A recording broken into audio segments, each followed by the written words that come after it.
All right, so we have an M54B25 inline 6 engine, and we have coil unplugs on here.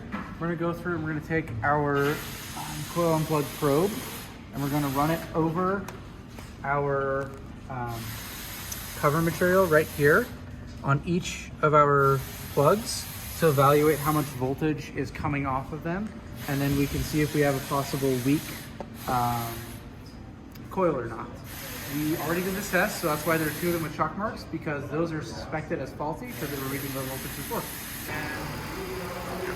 All right, so with your vehicle running, you're gonna take your probe and we're gonna hit run.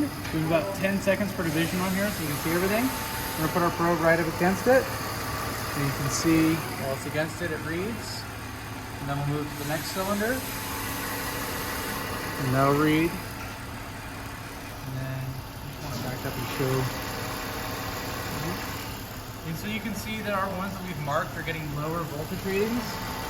The ones that we haven't marked have a more consistent, wider range, which doesn't necessarily condemn the plugs, but definitely points to issues, especially if we have issues with misfires, rough running, rough idle, a consistent issue with engine running. It would lead us to suspect possible issues with the plugs. So now we have our waveform. We're gonna pull it up, get some zoom going on here. You can see here is cylinder 1, cylinder 2, cylinder 3, cylinder 4, cylinder 5, cylinder 6. If we take our rulers down, you see most cylinder 2, 4, 5, and 6 actually are within a pretty decent range of each other. Most of the peaks are here. Cylinder 6 might be a little bit stronger than the others, and that's great. But we can see cylinder 1 and cylinder 3, when we switch these around, they will behave pretty much the same way. So we'll switch 1 over to 2, and we'll see where the pattern changes.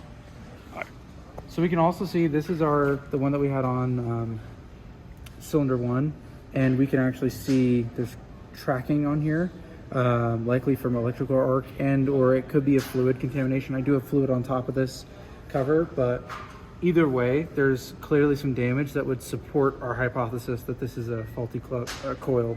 So, all right, we've switched our coil 1 over to cylinder 2. So now we're reading on what was on cylinder 2.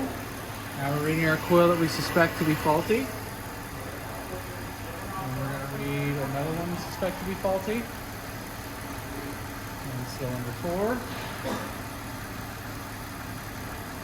Cylinder 5.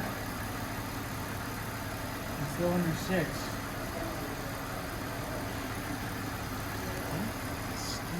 Alright. Okay, so now we have our waveform pulled up, and we can see we had our rough voltage or millivolts specs, and you can see when we switch, this is cylinder 1, 2, 3, 4, 5, 6 like before, but we switched the coils. We now have this low reading that was over here. It's now over here, so it's following with the coil rather than with a plug or with a wire. So we can prove that this is likely a faulty coil along with the damage we've seen, and I'll have to probably replace it since it's my car.